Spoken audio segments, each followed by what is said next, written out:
Lep pozdrav vsem skupaj, dobrodošli na Evropskem akademskem forumu Nove univerze. Moje ime je Matej Avbelj in jaz bom kot v preteklih letih tudi letos gostitelj akademskega foruma, s to razliko, da v tem akademskem letu, torej v akademskem letu 2022-2023, smo akademski forum spremenili, pretvorili v Evropski akademski forum. To smo storili iz enega posebnega razloga, namreč Nova univerza in jaz kot nosilec je prejela projekt Jean Monnet katedre. In v okviru tega projekta Jean Monnet katedra, Jean Monnet chair, bomo izvajali razprave na temo pluralizma v Evropski uniji. In vsi evropski akademski forumi, začenši s tem danes, bodo posvečeni tej tematiki, ki pa jo bomo osvetlili z različnih aspektov, z različnimi gosti, iz različnih krogov družbenega sveta, kot se seveda za pluralizem spodobi. Uvodoma, preden začnemo z današnjim prvim Evropskim akademskim forumom, mi dovolite par organizacijskih besed o samem predmetu. Torej, predmet Evropski akademski forum je vseuniverzitetni seminar na Novi univerzi. Nekateri študentje ste si ga izbrali kot svoj predmet in zato bi želel, zato da bo na začetku popolnoma vse jasno, pojasniti, kakšne so pravzaprav vaše izpitne obveznosti in druge obveznosti pri tem predmetu. Torej, Evropski akademski forum se bo odvijal skozi celotno akademsko leto in načrtovano je, da se bomo sešli na najmanj 10 letnih srečanjih. In vsi študentje, ki ste si ta predmet izbrali, ste dolžni obiskati vseh teh 10 srečanj, hkrati pa za namene izpita napisati 7 odzivnih esejev v obsegu vsaj 2000 besed, kjer z vašimi besedami pokomentirate tista vprašanja, ki so bila v okviru foruma zastavljena. Namen tega predmeta je namreč v tem, da krepite svojo raziskovalno radovednost, da krepite svoj kritični ustvarjalni in da znate prepričljivo razpravljati o pomembnih temah, o katerih v okviru foruma razpravljamo. Tisti študentje, ki ne boste uspeli napisati teh 7 odzivnih esejev, vas pa potem v zameno čaka na koncu akademskega leta naloga, da izdelate seminarsko nalogo na izbrano temo v okviru predmeta v obsegu vsaj 30 strani. To je torej, kar se tiče same organizacijske plati tega predmeta. Zdaj pa še nekaj besed o Jean Monnet katedri, ki jo tudi uradno danes lansiramo s tem Evropskim akademskim forumom. Jean Monnet katedra, ki bo posvečena torej pluralizmu, vse bolj usihajočemu pluralizmu v Evropski uniji, bo stala, ker so vse dobre stvari 3, na 3 stebrih. Na pedagoškem stebru, na raziskovalnem stebru in civilno-družbenem stebru. In prav te Evropski akademski forumi, s katerimi začenjamo danes, so namenjeni temu, da naše sicer ponavadi akademske razprave plusknejo tudi v civilno-družbeni prostor. To bomo zagotovili tako, da bomo vabili ljudi iz civilno-družbenega prostora, hkrati pa bodo vsi naši Evropski akademski forumi tudi v živo prenašani prek Facebook platforme in potem tudi na voljo kot posnetek na YouTube portalu Nove univerze. Kot se za pluralizem spodobi, smo se tudi zavezali, da bomo v Evropskih akademskih forumih gostili goste in gostje iz različnih vetrov družbenega življenja. Tako bodo z nami akademiki, predstavniki stroke, diplomatske stroke, predstavniki civilne družbe, predstavniki pedagoških poklicev, ne samo iz Slovenije, ampak tudi iz tujine in še posebej iz Zahodnega Balkana, kateremu bi radi tudi s tem našim Evropskim akademskim forumom dali besedo kot bodočim participantom v evropski integraciji.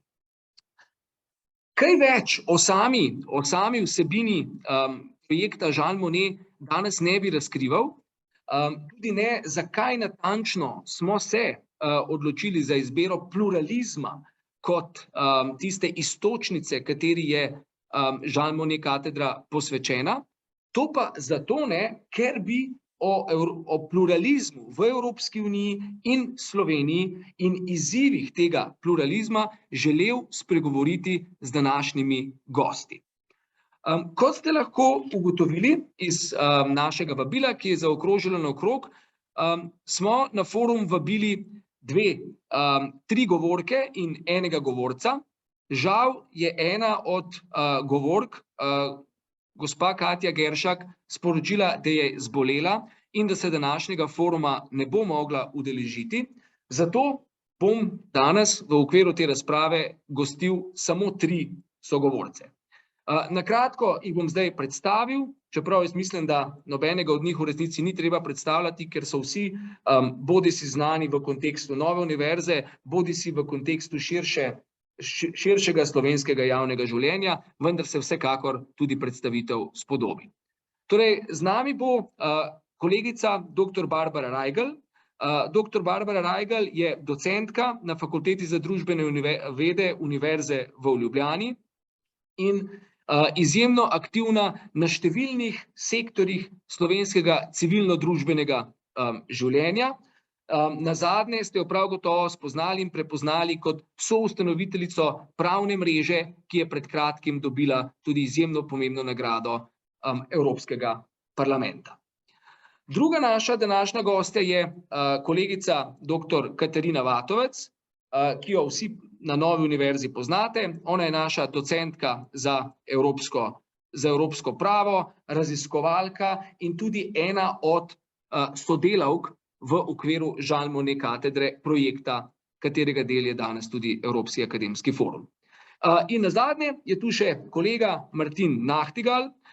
Martin je politični analitik, žurnalist, publicist, številni ga poznate po njegovih kolumnah in siceršnjem oglašanjem v slovenskem medijskem prostoru. Torej, druščina, ki smo si jo izbrali, je zagotovo zanimiva, je zagotovo pluralna in je zagotovo usposobljena, da bo lahko z nami spregovorila o sodobnih izzivih pluralizma v Evropski uniji. In preden jim dam besedo, preden jim zastavim tista vprašanja, ki so jim namenjena, mi dovolite samo, da citiram tisto odskočno točko v pogodbah o Evropski uniji, ki izrecno govori o pluralizmu. Namreč, za razliko od slovenske ustave, ki pluralizma ne omenja, ki ga vsaj izrecno ne omenja, ga pa seveda predpostavlja, pogodba o Evropski uniji pluralizem omenja že v svojem 2. členu. In sicer takole, ta 2. člen pogodbe o Evropski uniji se glasi: Unija temelji na vrednotah spoštovanja človekovega dostojanstva, svobode, demokracije, enakosti, pravne države in spoštovanja človekovih pravic, vključno s pravicami pripadnikov manjšin. Te vrednote so skupne vsem državam članicam v družbi, ki jo označujejo, pozor, pluralizem, nediskriminacija, strpnost, pravičnost, solidarnost ter enakost žensk in moških. Pluralizem potemtakem je ustavna vrednostna zapoved prava Evropske unije in vsem našim sogovorcem bom namenil prvo vprašanje. Vprašanja pa jim lahko v nadaljevanju postavljate tudi vi, dragi poslušalci in poslušalke v klepetalnici. In to prvo vprašanje, ki ga želim zastaviti našim 3 sogovornikom, je, kako pravzaprav vi razumete pluralizem. To je široko vprašanje, ampak ker vsak prihaja iz svojih vetrov, sem prepričan, da bomo tudi na samo razumevanje pluralizma lahko pogledali skozi različna očala. Pa bi morda najprej začel z Barbaro, nato bi dal besedo Katarini in nazadnje še Martinu. Prosim, Barbara, hvala za udeležbo, beseda je tvoja. Ja, najprej hvala za vabilo in lep pozdrav tudi kolegoma in kolegici in vsem, ki nas spremljate. Nisem neka politična teoretičarka, se mi zdi pluralizem nek pojem, ki verjetno je bistveno bolj obdelan, kot ga jaz znam obdelati. Zato bi uvodoma samo en razmislek na temo poimenovanja. Zdi se mi, da to, kar imenujemo pluralizem, lahko imenujemo tudi raznolikost in da to na nek način dva spektra našega političnega življenja, 30 let poslušam, en bolj konzervativni del govori, ali pa ta pomladni del recimo govori o pluralizmu, ta levo-liberalni del pa govori o raznolikosti, v bistvu pa pravzaprav govorimo najbrž o tem, da je potrebno, je povezano tudi z drugimi vrednotami, ki ste jih našteli, zlasti tudi spoštovanjem manjšin, z spoštovanjem nekega javnega dialoga, z spoštovanjem tudi pravil pravne države in tako naprej.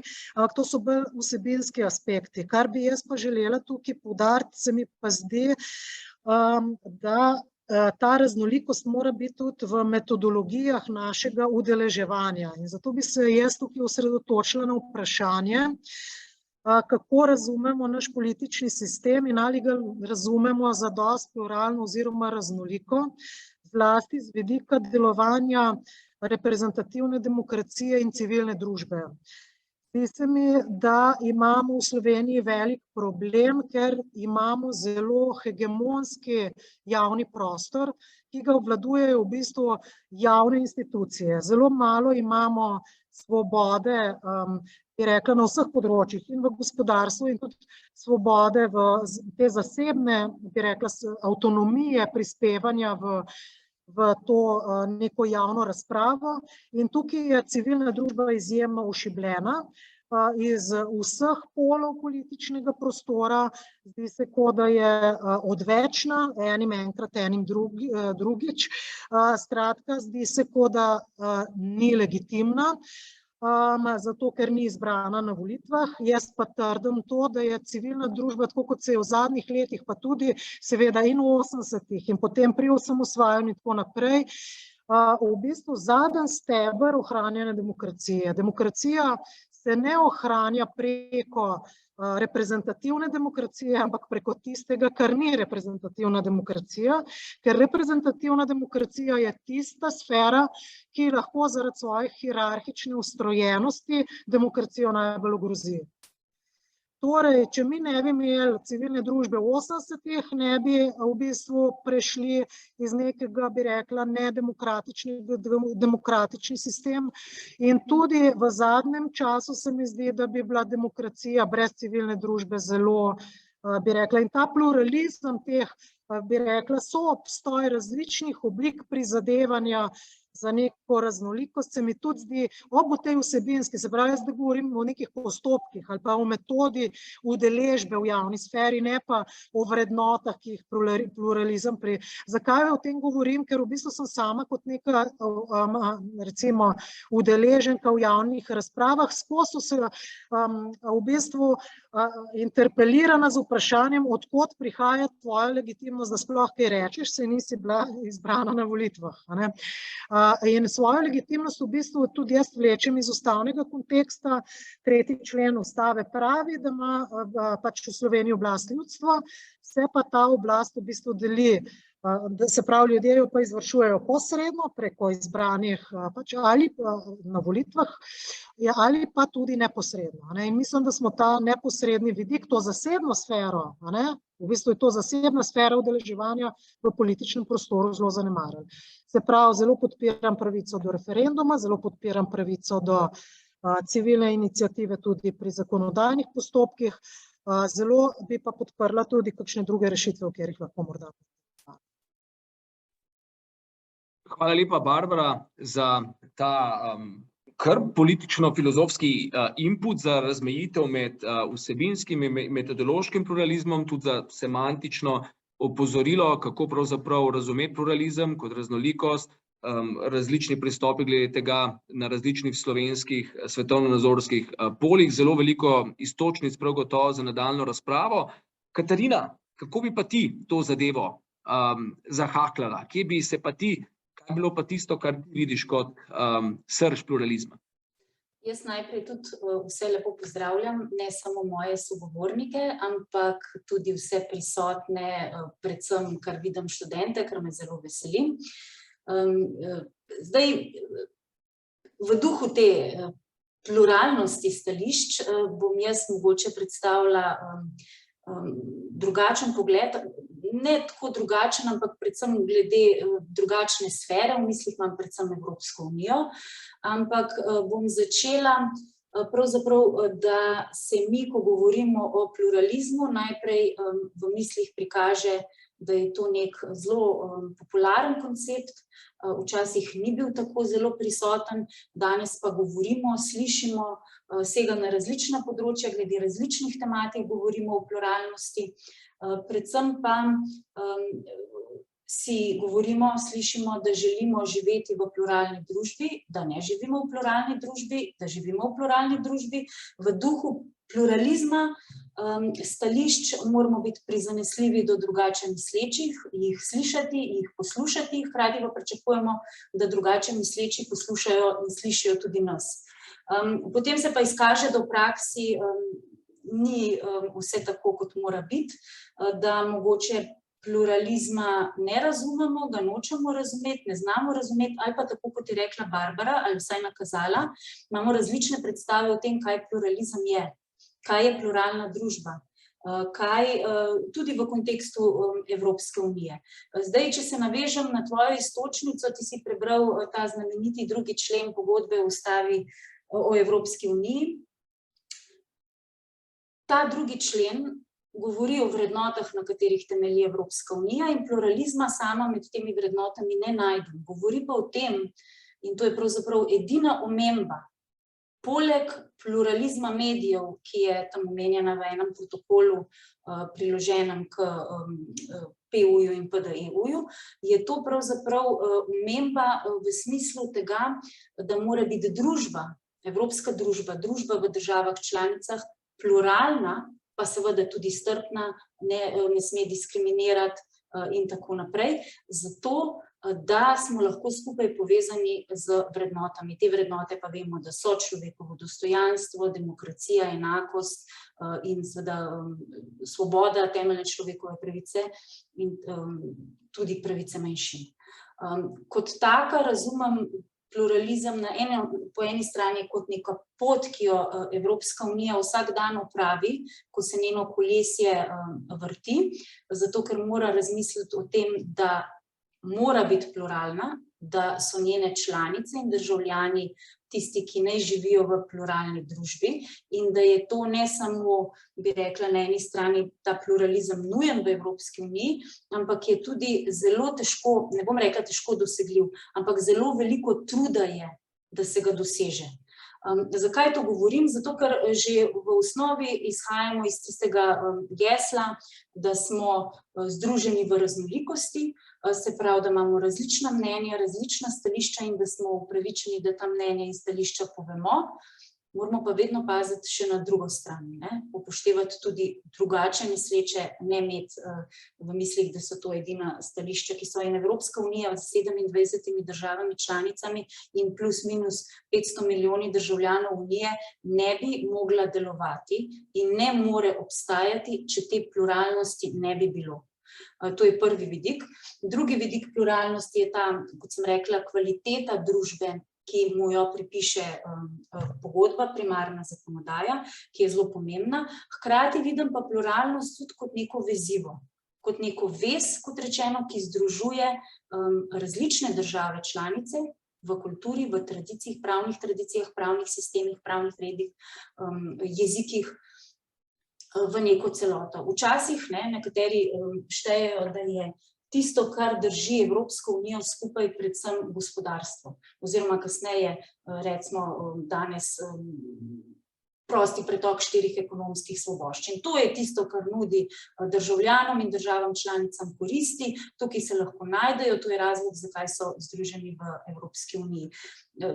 Jaz bi rekla, da če bi bilo temu tako v 21. stoletju, potem Evropska unija res ne bi bila potrebna, ker lahko takšne vrste gospodarsko sodelovanje dosežemo tudi z nekimi drugimi, kot individualna država, bilateralnimi in multilateralnimi pogodbami. Pa še te trgovinske pogodbe nove generacije ne vključujejo samo gospodarskih vidikov, ampak zajemajo tudi vidik varstva okolja, varstva delovne sile in tako naprej. So širše, pluralistično bolj pojmovane.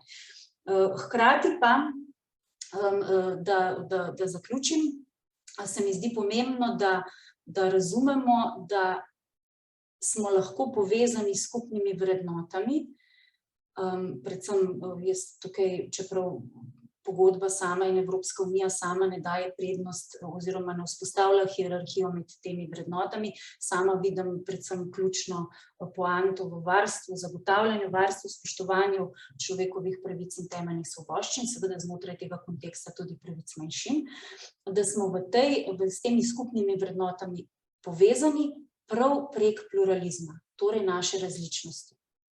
Bom pa mogoče tukaj na tem mestu končala. Hvala, Katarina. Barbara je dala izjemno dobro civilno-družbeno iztočnico, ti si se osredotočila na pogodbeni aspekt in srž delovanja Evropske unije in pluralizem kot vezivo njene kohezivnosti. Martin, kako pa ti vidiš, kako pa ti razumeš pluralizem, kadar je govora o njem? Ja, lepo zdrav vsem skupaj. Če smo nagovorili zdaj dva vidika, bi mogoče jaz dodal še tretjega, namreč ukvarjam se s primarno mediji in medijsko krajino in z tega vidika je novinarstvo kot poklic eden izmed, se mi zdi, temeljev za v bistvu prakticiranje te pluralnosti, kajti novinarstvo naj bi izražalo različne interese in vrednote v družbi ter v bistvu omogočalo dostop do najširšega možnega spektra glasov.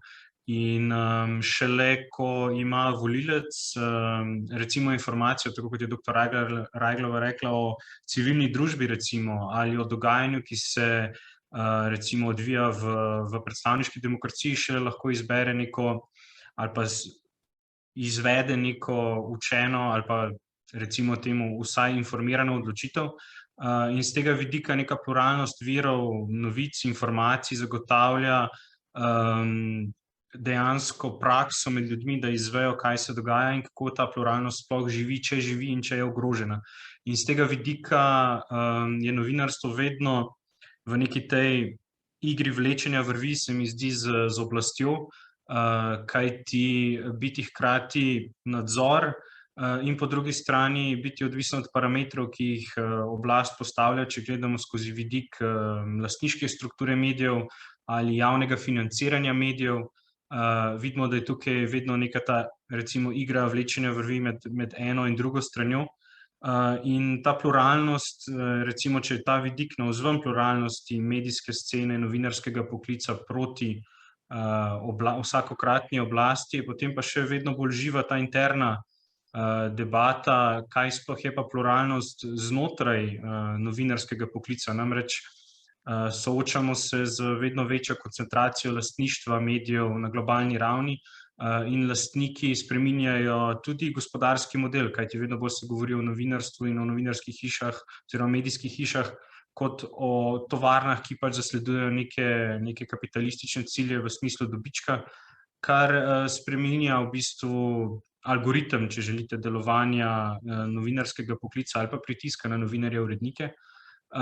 Po drugi strani pa čisto dilemo o pluralizmu v smislu nihče ni odrezan od svojih vrednot, ki jih živi, zagovarja, kakorkoli že, vendar je novinar tisti, ki je najprej poklican, da predstavi obe plati neke medalje ali več plati znotraj neke zgodbe, tako da se postavlja pod vprašanje vedno bolj tudi, koliko novinar sam vpliva na to dojemanje pluralnosti skozi vire, ki jih uporablja, skozi oblikovanje vprašanj, skozi tako imenovan framing neke zgodbe.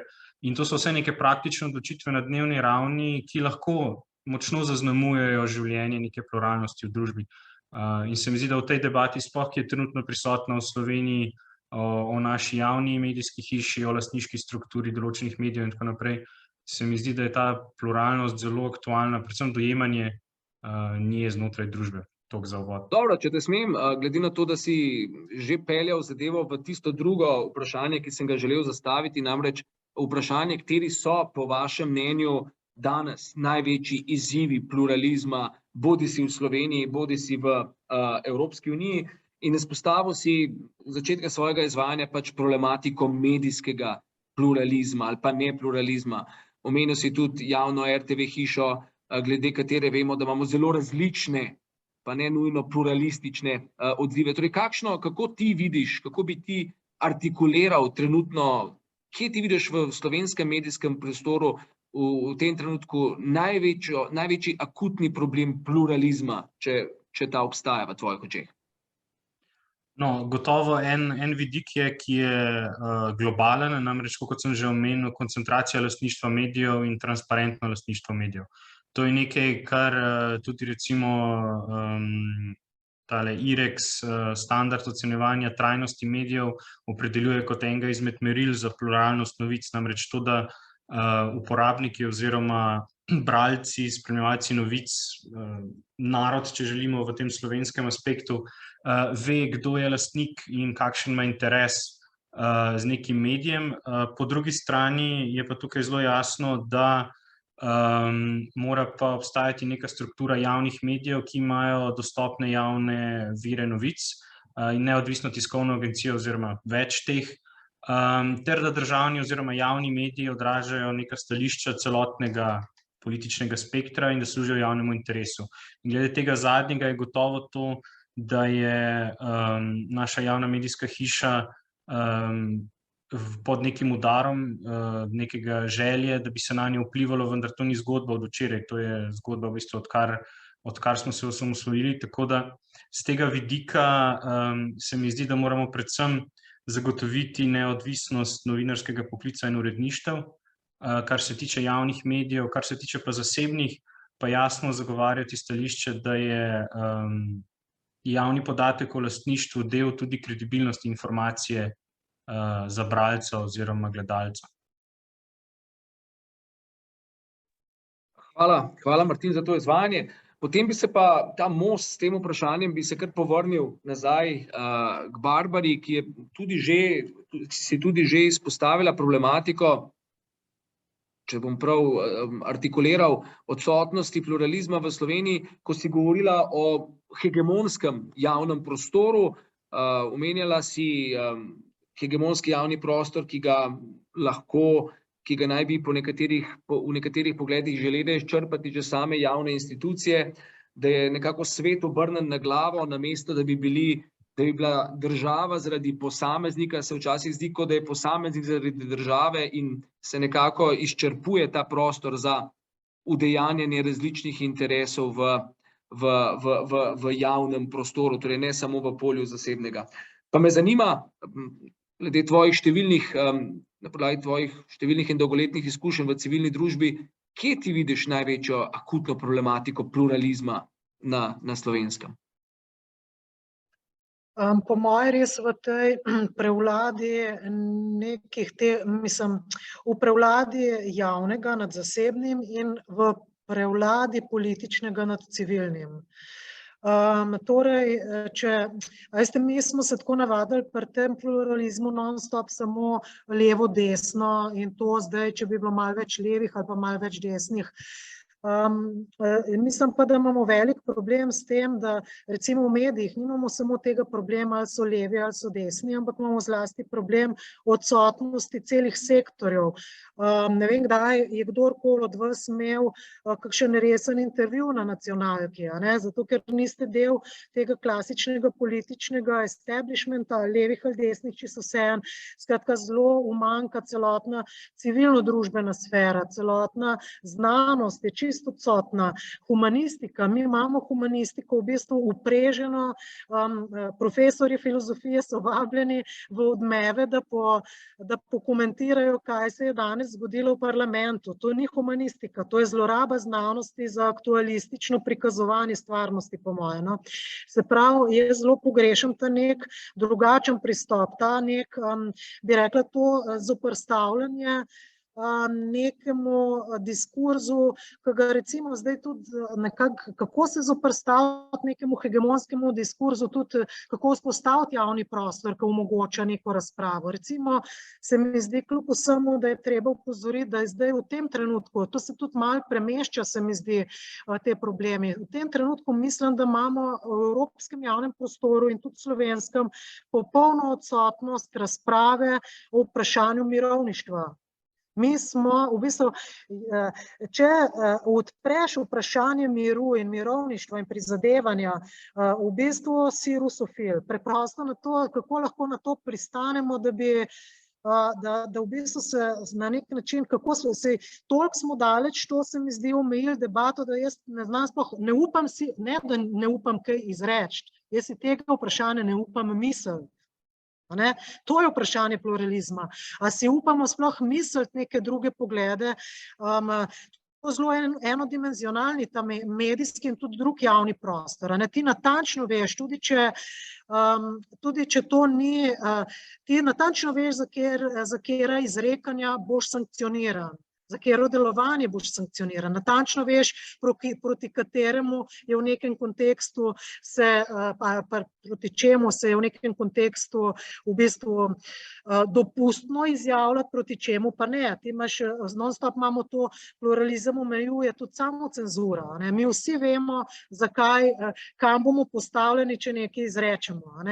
Skratka, zdi se mi, da rabimo malo manj strahu tudi, ki ga pa moram reči v ta prostor vnašajo tudi diskreditacije iz različnih strani, tudi to, da so mediji v bistvu, tako kot je kolega rekel, netransparentni v lastništvu. Vprašanje recimo medijskega lastništva strani političnih strank po moje je nekaj, kar moramo nasloviti, ker pa vprašanje kritike oblasti. V Sloveniji, če se postaviš kot kritik oblasti, veš, kje ti je mesto. Vse javne funkcije so ti onemogočene, če se vzpostaviš kot kritik oblasti. Zato si samo cenzuriran, lahko se odločiš za neko kritično pozicijo, ampak nosiš pač posledice. In vse to v bistvu, po moje, je velik problem pri tem, da se družba nekako razvija in da na nek način se vidi tudi druga stran in tako naprej. Skratka, v Sloveniji, če želiš pač prosperirati, moraš dati drugim mir, da bi imel tudi ti mir, tako se mi zdi, tako da smo vajeni na ta način delovati. Dobro, če mi dovoliš, bi tukaj zastavil še eno podvprašanje, ker se mi zdi to izvajanje zelo zanimivo. Zdaj smo že slišali o tem, da pač problem pluralizma je lahko globalni, problem pluralizma je lahko partikularni. A ti misliš, da, in seveda globalno vpliva na partikularno, bolj kot partikularno na globalno, ampak a bi ti rekla, da je Slovenija manj pluralna družba kot, ne vem, družbe sosednjih držav ali pa kakšne družbe, ki imajo daljšo demokratično tradicijo, in če je, po tvojem mnenju, kateri bi bili razlogi za to? Kaj je pravzaprav razlog za tako, tisto, kar potem pelje v te samocenzure, v to pragmatičnost in tako naprej v Sloveniji? Kaj je tisto, ki napravlja, kar v bistvu je faktor ali pa katalizator nepluralizma v slovenski družbi? Jaz mislim, da je to jaz nimam zdaj, ampak moj prvi intuitivni odgovor bi bil majhnost. Majhnost, ki potem povzroči tudi to odsotnost trga in idej in tudi, kako bi rekla, če lahko sem zdaj zelo iskrena na nek način, civilna družba, najbolj ta esencialna civilna družba bi morala preživeti od trga. Trg na področju dela v skupno dobro so donacije. Ampak mi se lahko na donacije v bistvu zanašamo samo takrat, kadar so ljudje ali zelo jezni, ali imajo veliko empatije do neke situacije, ni pa to način delovanja in podpiranja idej, ki imamo mi razvitega, ali pa bi sploh lahko imeli razvitega na nekem takem relativno majhnem jezikovnem nacionalnem trgu. To se mi zdi in zato v bistvu karkoli hoče živeti, rabi javno podporo, kar pa rabi javno podporo, pa mora to javno podporo plačati. Ne mislim podporo javnosti, ampak podporo pač take ali pa drugačne oblasti. Plačaš pa to podporo ali z izjavljanjem takim ali pa drugačnim ali pa vsaj z molkom. ali pa z ignoranco, tudi to, če se pa temu molku ali pa pravilnemu izjavljanju upiraš, pa pač plačaš to z ignoranco. Tudi pač ignoranca je zelo prisotna tudi v medijih, a ne. Mediji so tudi na nek način zelo enodimenzionalni v bistvu. V tem smislu ne samo kako govorijo, ni bistveno samo kako mediji govorijo, bistveno je o čem govorijo in še bolj bistveno je o čem ne govorijo. A ne. In to je tisti pot, kjer si v bistvu pospravljen takrat, kadar si prekritičen, se mi zdi. To odsotnost kritike, avtocenzura pa tako naprej, pa v bistvu po moje na nekem ameriškem trgu ne rabiš, zato ker lahko preživiš s tem svojim trgom, ker seveda je pa to, na nek način pa je ta velik trg tudi lahko generator teh nekih negativnih vidikov pluralizma, bi jaz rekla, radikalizacije, polarizacije, iskanja malih niš za svoje preživetje, ki jih je možno. V Sloveniji ne more živeti od niše, mogoče hvala Bogu, ne? Zato ker bi se vsak zmislil svojo nišo in te niše nas oddaljujejo eden od drugega. Ne? V Ameriki je to bolj možno, ampak na nek način si pa bolj svoboden pri izbiri te svoje niše, za katero ti je pomembno. Ne? Seveda pa ta umetno generiranje niš in idej, samo zato, da so, včasih zaznam to v medijih, da neki kolumnisti, da si izmišljujejo, počaka do srede zato, da vidi, kam se stvari obrnejo in potem v četrtek, ko mora napisati, si izmisli svojo nišo. To ni reševanje skupnih problemov. No. V tem smislu pa smo na nek način prisiljeni v ukvarjanje z eden drugim, kar je dobro, ker ne moramo si izmišljevati niša. Ne. Tudi če je to pač pozabimo potem na kakšne stvari, ki bi bile vsem pomembne. V tem smislu na majhnosti ta problem, veste. Majhnost. No, Katarina, Majhnost, ja. Evropska unija je pa velika, ne? In zdaj zate morda dve vprašanje. Ne? Kaj, če sploh kaj, lahko Evropska unija stori v zvezi s to problematiko, ki recimo nastane na ravni držav članic? Ravno zdaj je debata v evropskem prostoru glede medijskega akta Evropske unije, ki bi pripomogel k bolj, recimo, tudi pluralnemu evropskemu pa nacionalnemu medijskemu prostoru. Torej, na eni strani, ali lahko Evropska unija kaj postori v zvezi s problemi, o katerih smo zdaj poslušali, in na drugi strani, kateri so pa problemi pluralizma znotraj Evropske unije sami? Tame. Ja, na nek način se stvari verjetno prenašajo iz držav članic na evropsko raven, iz evropske ravni nazaj na države članice. Sigurno je nekaj povezanosti glede tega. Mogoče najprej to, da je pluralizem, jaz sem ga na začetku opisala, kako ga razumem, kakšno vezivo je to. Hkrati pa nisem povedala tistega drugega dela, no, da je pluralizem kot nek koncept velikokrat tudi zlorabljen. Zlorabljen strani tistih, ki trdijo, da v smislu pluralizma različnih mnenj zagovarjajo neko svoje videnje, se skrivajo pod nekimi pretvezami nacionalne identitete, pravnih tradicij, svojih ustavnih načel, teh svojih ustavnih načel in tako naprej. Zato, da bi jaz rekla, zelo močno posežejo v tisto, kar štejemo kot skupna vrednota Evropske unije oziroma skupne vrednote Evropske unije. Zato se mi zdi ta vidik Evropske unije pomemben, ker mora na nek način povezati, jaz mislim, da je to bistvo, povezati različnost družb, različnost mnenj, hkrati pa povedati, da je pluralizem relativni koncept, ne absolutni koncept, da ima svoje omejitve in da ključne omejitve mu predstavljajo vrednote. Recimo, ena je človekove pravice in temeljne svoboščine. Ena so. Tako da vidim to, se pravi, prehajanje iz nacionalne na evropsko in nizko nazaj na nacionalno raven in to, da se pojem kot tak lahko zlorablja. Zdaj, glede medijske zakonodaje, Barbara je prej rekla, kako ni ekspert za neke, bi rekla, filozofske koncept pluralnosti in tako naprej. Jaz nisem ekspert za področje medijev. Omenila sem samo, da že pogodba v enem izmed protokolov govori o pluralnosti medijev, ampak to je z vidika financiranja javnih radio-televizijskih hiš. Zdaj... No, pa če ostaneva pri tvojem prvem izhodišču v tej najini razpravi, Torej, mislim, da se zelo utemeljeno opozorila na to, da se seveda pluralizem, kot ne nazadnje, kot vsaka stvar, tudi kot demokracija, kot pravna država, vsak koncept je lahko retorično, nažalost, še bolj praktično zlorabljen. Pa vendarle, če pluralizem, kot smo se danes pogovarjali,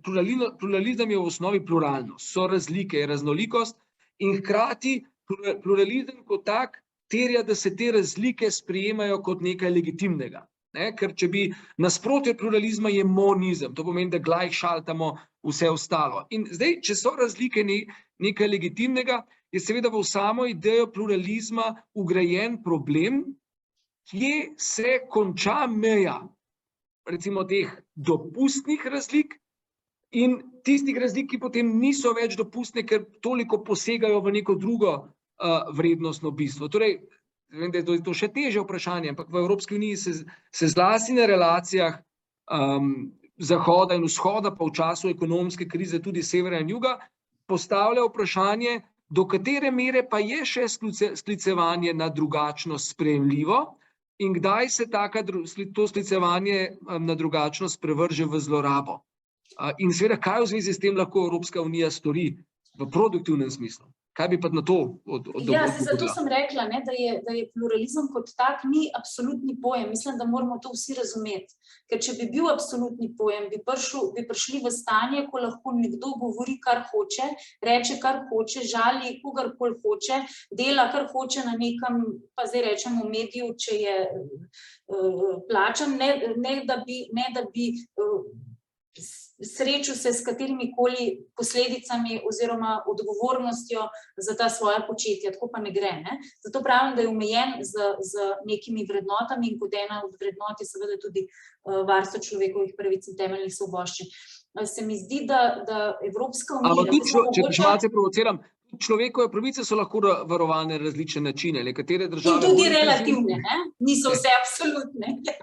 Smo v začaranem krogu. Ampak zdaj mogoče, če grem, Barbara na začetku rekla metodološko, ona se je sicer drugače povedala stvari oziroma v drugo smer usmerila.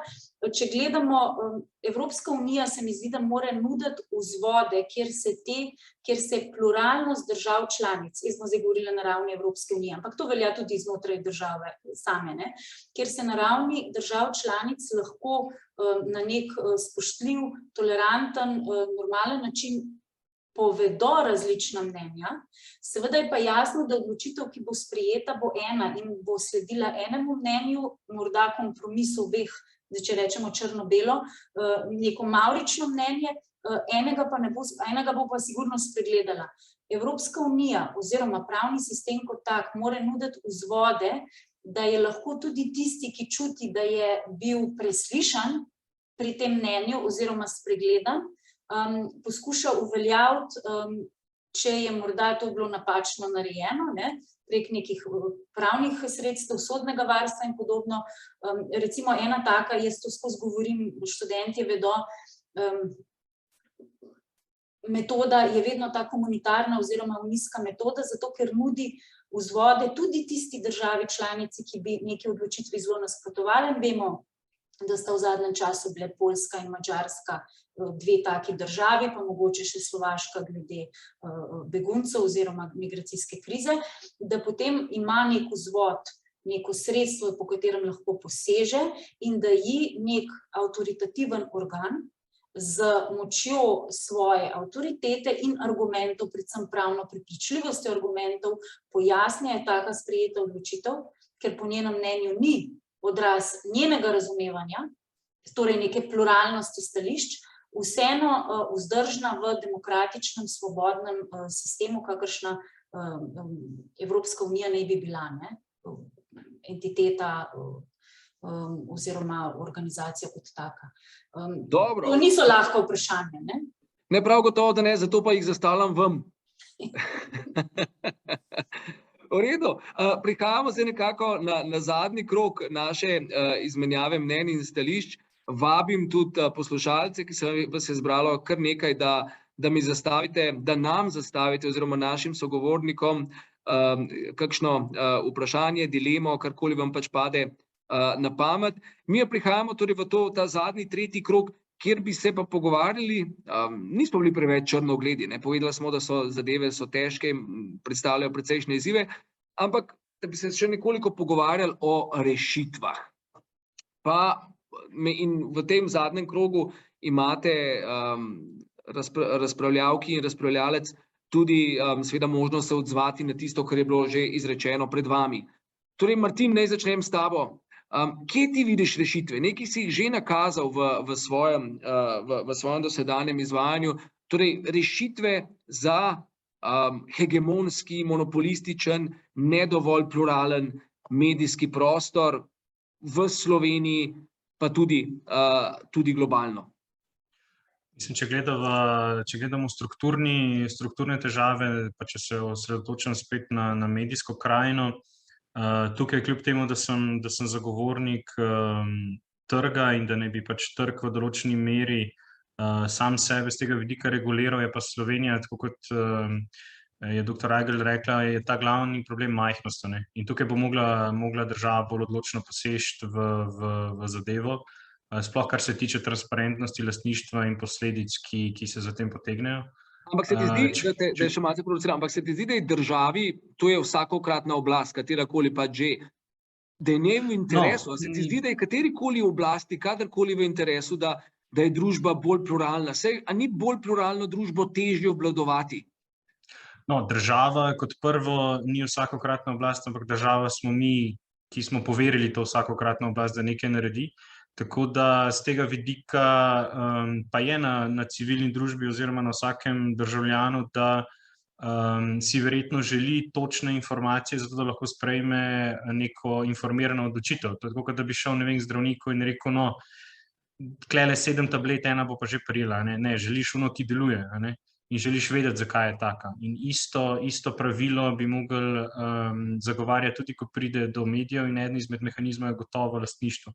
Kar se pa tiče čisto vsakodnevnega novinarskega dela, pa na koncu dneva jaz vidim to pluralnost oziroma preživetje te pluralnosti povezano pri vsakodnevnem delu zgolj z eno stvarjo, ki je po eni strani zelo preprosta, po drugi strani pa se najtežje držimo, je tudi neka intelektualna poštenost izvajalcev medijev oziroma v tem primeru novinarjev in urednikov. Kajti s tem stoji in pade v bistvu ideja neke medijske pluralnosti oziroma predvsem tega dostopa širokega spektra do novic in informacij. Kajti, kot je bilo že omenjeno, glavni problem slovenske medijske krajine ni toliko v neki nazivni pluralnosti, ampak v tem, da za cel kup idej, za cel kup ljudi, za en cel spekter razmišljanj dobesedno ni prostora, ker tega prostora pač ne dobijo, ker ali se te koncepti, te ideje, ki jih ljudje zagovarjajo, ne prodajajo, ali pa ni v interesu politike, elite, če želimo malo posplošiti, da bi se te ideje pač širile in propagirale. In tukaj je v bistvu... Se strinjam, ampak kako to spremeniti? Ker zdaj tukaj smo v bistvu med tnalom in nakovalom. Zelo dobro si rekel, nekaj se ne prodaja. Če se nekaj ne prodaja, se o tem ne piše, ker tega nihče ne bere in se določene spektra idej ne sliši. In na drugi strani imaš vsakokratno oblast, ki pa tudi v interesu, da se nekaj ne prodaja v oblastvenem smislu. Kako zdaj razpreti ta prostor, da bo bolj pluralen? Kar se tiče zasebnih lastnikov medijev in zasebnih medijev, katerih cilj je v večini zaslužek, je gotovo na uporabnikih teh medijev. Kajti, če dozirajo samo informacije, ki so pač posplošene, popačene in tako naprej, je stvar uporabnika, da reče, to pa ni tisto, kar si jo želim. In s tem tudi upade promet, kar ti vemo, da pri nas je problem koncentracija oglaševalskega kapitala, če smo zelo konkretni. Kar se tiče pa javnega medija, je pa stvar dokaj preprosta, namreč neodvisnost uredništva in novinarskega dela je temelj tudi za pluralnost, tudi za demokracijo, in tukaj pač ne sme biti kompromisa na nobeni strani. Problem pa je v tem, da, nažalost, ti bom zdaj izpostavil še en problem in ne ponudil rešitve, je to, da vsakokratni politiki ustreza podrejenost tega sistema, kajti preko tega sistema lahko plasirajo svoje ideje. Tako da zato z tega vidika se mi zdi, da si novinarstvo in v nekem delu tudi civilna družba tukaj podajata roko v tem smislu, da sta prvi nek branik te pluralnosti, če si seveda tega želita, kajti biti to je pa gotovo zahtevno. Kot sam veš, analizirati politiko vsakodnevno in se s tem oglašati je eden izmed najbolj nepriljubljenih poklicev ali poklicanosti v tej državi. Tako da. Ja, pelem debato k Barbari. Torej, Martin, ti si rekel, uporabnikom bi moralo biti v interesu. Bodi si uporabnikom, rečemo temu, medijskih vsebin, ali pa na drugi strani uporabnikom civilno-družbenih vsebin. Jaz se strinjam s tem, Barbara, kar si ti povedala, da za resničen razcvet civilne družbe je ključna, da bo ta res civilna, torej avtonomna od vsakokratne oblasti in javnega hegemona, je ključna ta zasebna iniciativa, da ljudje pripoznajo tiste civilno-družbene iniciative, ki so jim blizu in na ta način tudi z donacijami in svojim angažmajem to poganjajo. Ampak kaj ti misliš o mojem, recimo temu, osebnem občutku? Ali se ti tudi tebi zdi, da v Sloveniji ta uporabniški mindset je preprosto nekako vzgojen v nepluralnem smislu? Da iz nekih zgodovinskih razlogov torej slovenski človek, državljan, cives, ni naravnan pluralistično in da mu je bližje, da se nekako svalka po hegemonskih in monopolnih prostorih. In zato vse to skupaj, o čemer se zdaj pogovarjamo, civilno-družbena pluralnost, medijska pluralnost, če hočete izobraževalna pluralnost, nekako ne steče, ne zaživi. Ja, v bistvu nisem toliko o tem razmišljala, ampak najbrž je to neka posledica nekih zgodovinskih okoliščin, to, da je bila država toliko vse prisotna v preteklosti, in da je od medijskih servisov do kulturnih vsebin v bistvu so bile in tukaj so bile državne. In tukaj ne moram reči, da vidim kakšno zelo razliko v političnem prostoru pri odnosu do te etatizacije. V bistvu sem država jaz, toliko bolj sem jaz takrat, kadar sem na oblasti. Tako da se mi zdi zelo dobra iztočnica to o tej neki kako bi rekla, povezanosti ali pa zavezništvu med civilno družbo in mediji.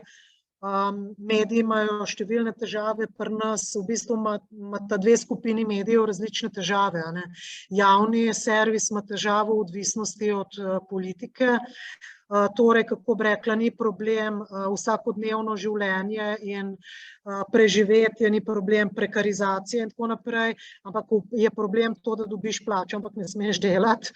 Na drugi strani imaš pa v zasebnih medijih v bistvu ta problem, da je to izjemno naporno. Jaz vseh medijev ne poznam, ampak to ni več tako 120 novinarjev, ki delajo en dnevnik, ampak je 8 novinarjev, ki piše tednik, ki je na ravni tujih tednikov. In to je enkrat zadnjič sem se pogovarjala z eno gospo iz nekih evropskih institucij in rekla, da novinarstvo umira na obroke. V bistvu novinarji umirajo na obroke. Mislim, v akademiji ne znamo predstavljati, kakšen stres je to. Da ti z 8 ljudmi narediš tednik. Jaz ne vem, kako pri kolegi v Nachtigalu, mogoče a vi ste nam na domovini.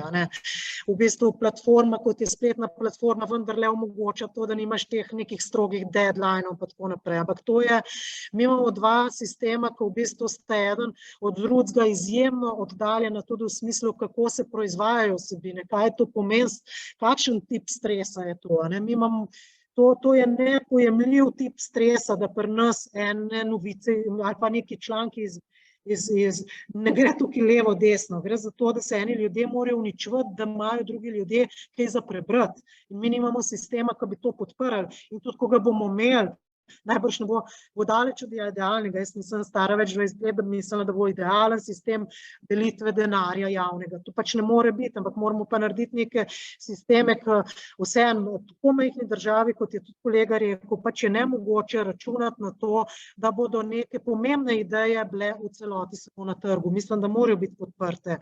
v tem smislu. No.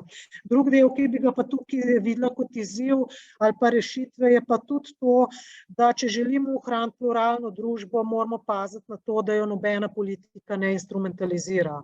Da ni civilna družba samo instrument doseganja oblastniških interesov. A ne.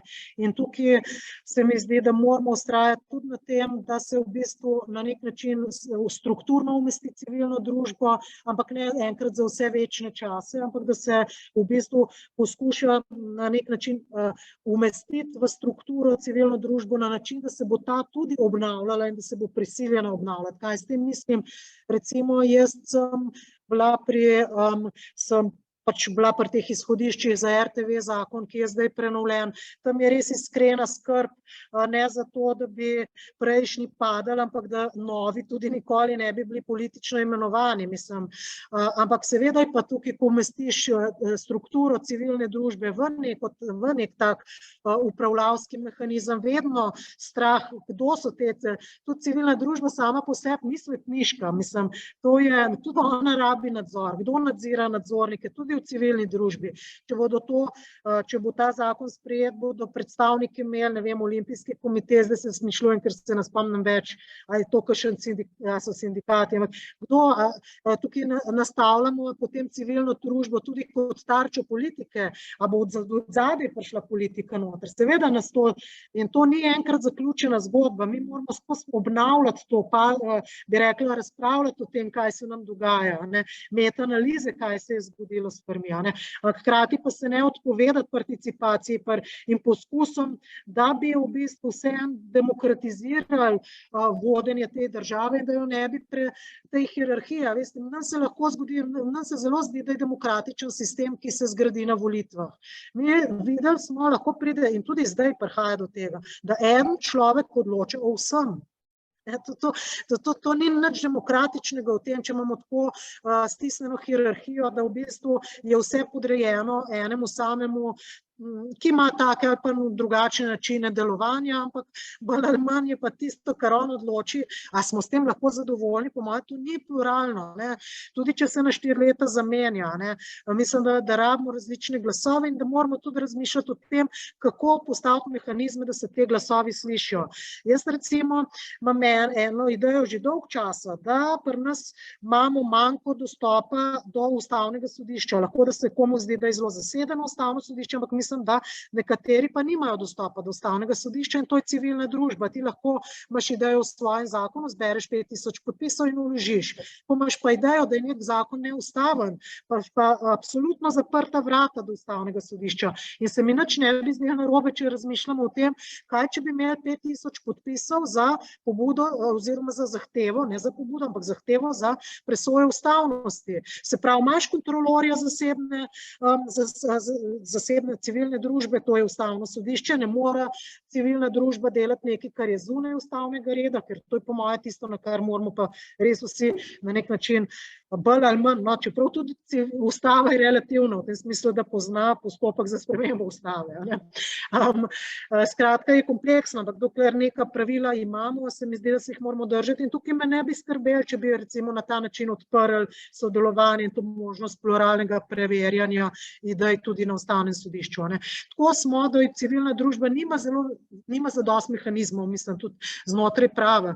Da ne govorim o teh floskulah umeščanja civilne družbe, dokler bo civilna družba si prizadevala za demokracijo na področju državnega gospodarstva, ali pa bom tako rekla, zdaj bom malo provokativna, dokler se bodo za pravno državo prizadevale na prostovoljni osnovi ženske, v upravah državnih podjetij bodo pa za denar sedeli moški, to zame ne bo niti demokratična, niti pluralna družba.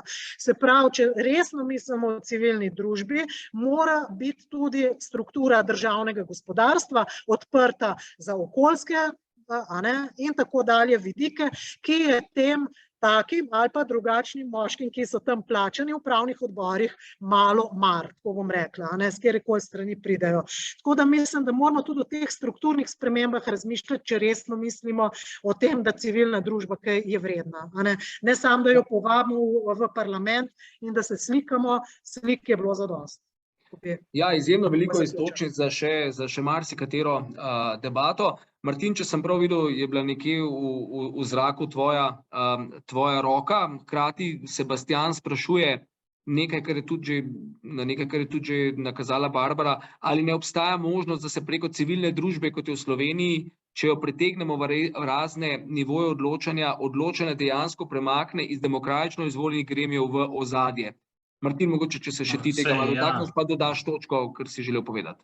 Ravno to, recimo, če nadaljujem s to prispodobo vlečenja vrvi, jaz mislim, da je to never-ending story. Tukaj nikoli ne postaviš koncepta, ki bo stal, ne vem, 20-30 let.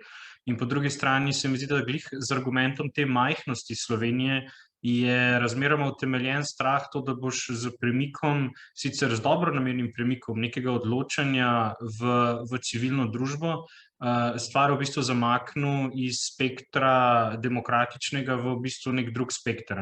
Kajti, če se spomnimo, recimo, tudi prejšnji sistem je imel v svojem enem od sistemov, recimo, kaj je že bil tisto zbor združenega dela in tako naprej, in so bili neki predstavniki nazivno, recimo temu civilne družbe, čeprav to v resnici ni bila, ali pa zdaj državni svet, kako je sestavljeno.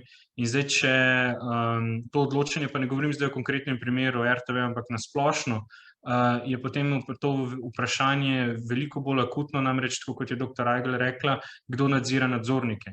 Kajti kako pridejo pa ljudje v nekem zavodu, v nekem društvu do funkcije in potem do mesta znotraj nekih upravljalskih struktur javnega, se pa pojavlja potem vprašanje, ali je tukaj lahko in interes politike in interes v bistvu zasebnikov, da se v to zgodbo vmešajo in bo stvar na papirju izgledala zelo lepo. Tako da z tega vidika je pluralizem in ohranjanje, če rečem, osvetljenosti tega pluralizma znotraj nekih demokratičnih procesov zelo pomembno dolgoročno. Namreč zelo prehitro se nam lahko zgodi, sploh ravno zaradi te majhnosti, da si bomo sami sebi ustvarjali skoraj da sicer civilno-družbeni, ampak monarhistični sistem, kjer bo nekaj ljudi v bistvu obvladovalo organizacije, ki bojo potem obvladovale javno sfero. Sicer nočem slikati temnega scenarija, ampak teoretično je to možno. Hvala. Katarina, zaključili bomo s teboj in sicer z vprašanjem strani naših poslušalcev, ki meri na tisto, česar si že nekoliko dotaknila, namreč, kako se bi lahko v Evropski uniji rešili iz te zagate, na eni strani zagate pluralizem proti učinkovitosti. Torej, učinkovitost terja seveda, da gremo na kvalificirano odločanje, da iščemo sicer nek skupni imenovalec, znotraj katerega se še lahko ohranjajo razlike, da pa če to ni mogoče, se pač preglasujemo in prek preglasovanja se določena hegemonija lahko izoblikuje. Lahko je to hegemonija zahodnoevropskih držav, lahko je to hegemonija velikih držav napram malih, bogatih proti revnim. Torej, kako iz zagate pluralizem proti učinkovitosti? Tukaj pluralizem lahko zajame demokratičen način sprejemanja odločitve, pregleden način sprejemanja odločitve, več pojmov je, ki stojijo nasproti učinkovitosti v smislu tega, da naj se odločitev čim hitreje sprejme. Moje mnenje je malce drugačno. Jaz mislim, da odločanje s kvalificirano večino ne vodi nujno k zanikanju pluralizma, zaradi tega, ker je nekaj vzvodov, ki že na začetku poskuša zajeti različnost mnenj. Seveda, odločitve, ki jih Evropska unija sprejme, niso vedno všeč vsem oziroma vsakomur od nas.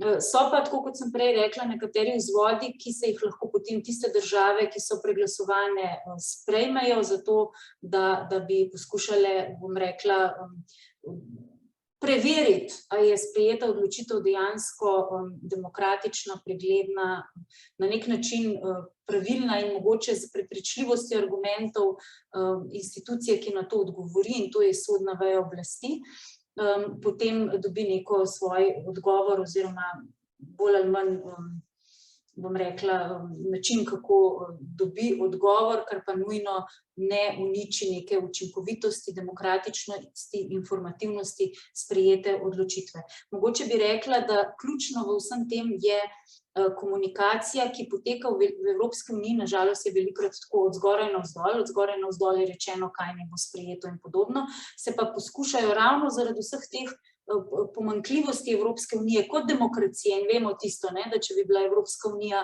v vrsti pred vstopom v Evropsko unijo, bi bilo vprašljivo, bi lahko vstopila, če je res toliko demokratična oziroma sprejema vse te vrednote, ki so zapisane in jih živi, ki so zapisane v primarni zakonodaji. Skratka, komunikacija lahko ravno prek, jaz bi rekla, civilne družbe, nevladnih organizacij, poteka z neko prepričljivostjo tudi od spodaj navzgor. To je pri tistih odločitvah, ki so zakonodajne narave, ki šele prihajajo v oblikovanje strani Evropske komisije. Ampak jaz se strinjam, stvari niso idealne, smo videli že sprejetjem Evropske državljanske pobude, kjer se je upalo, da bo lahko civilna družba v vseh ali pa v kvalificiranem številu držav članic in z zadostno reprezentativnostjo dosegla kakšne spremembe, ki bi prišle od spodaj navzgor, pa dejansko se po 10, 11, 12 letih od uveljavitve izkazuje, da je postopek prezapleten in da je zelo malo tistih pobud, ki so v okviru Evropske državljanske pobude dejansko uspele. Tako da govoriti o idealih je tudi na ravni Evropske unije ni smotrno, ni smiselno, mislim pa, da morajo samo sistemsko obstajati vzvodi, da lahko tako civilna družba kot nevladne organizacije, skratka tudi vsak posameznik od spodaj navzgor pristojni resoluciji, seveda boljše je, če jih je reprezentativno več, pove svoje mnenje, svoje prepričanje, država članica to deli v komunikaciji z drugimi, da se na ta način lahko sprejme odločitev. Sem pa jaz vedno za kvalificirano večino in v okviru Evropske unije ne za soglasje. Hvala, Katarina. S tem smo nekako prišli tudi do konca današnje debate. Pluralizem se je seveda izkazal za en pojem, ki je zelo širok, za katerega tvegamo, da je lahko to en pojem passepartout, v katerega lahko stlačimo čisto vse. Ko smo se pogovarjali o njem, smo se gibali med nacionalnim in supranacionalnim nivojem, med izzivi na nacionalni in nadnacionalni ravni, pogledali smo si civilno-družbene aspekte, medijske aspekte, politične aspekte, pluralizem znotraj odločevalskega sistema znotraj Evropske unije. Izhajali pa smo iz predpostavke, ki nam jo zdaj nekoliko oporeka ena od naših poslušalk, saj jaz sam sem izhajal za vas, tega vas nisem vprašal, in sicer iz predpostavke, da je pravzaprav pluralizem inherenten človeški naravi. Vsaj v filozofiji zahodne družbe in v filozofiji političnega pluralizma, modernega političnega časa velja, da je nekako predpostavka, da je najvišja vrednota enako človekovo dostojanstvo, iz katerega izhaja enaka pravica vsakogar samo uresničiti se v mejah enake pravice drugih.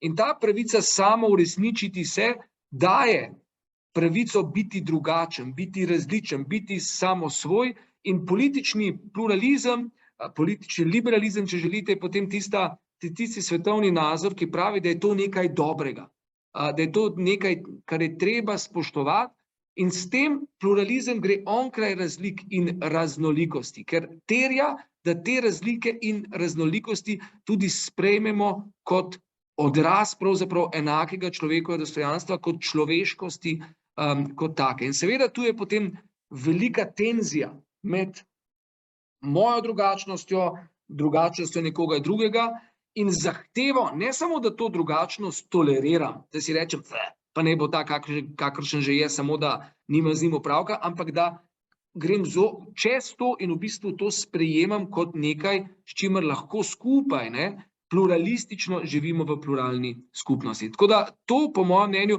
vsaj v ustavnih predpostavkah slovenske ureditve in tudi evropske ureditve, izhajamo iz predpostavke, da je pluralizem nekaj, kar je inherentno človeku, posamezniku, je pa res, da lahko razni sistemi, totalitarni sistemi in politični sistemi, ki jim je cilj maksimizirati moč in oblast, težijo raje k hegemonski družbi, ker hegemonsko in monopolistično monopolizirano družbo je seveda lažje obvladovati in je lažje vladati in iz teh monopolov črpati svoje partikularne koristi. Ampak, dragi kolegici, dragi kolega, jaz se vam res toplo zahvaljujem za sodelovanje v današnji debati. Mislim, da je dala dobro izhodišče za vse naslednje evropske akademske forume, ki bodo še sledili. Prvi naslednji bo že 21. oktobra, o tem vas bodo obvestili iz nove univerze, iz naših služb. Do takrat vas pa vse lepo pozdravljam, naše poslušalke in poslušalce, in še enkrat res hvala našima gostjama in gostu za današnjo debato. Hvala, ker ste si vzeli čas in še kdaj, do prihodnjič. Lepo se imejte. Adijo. Adijo.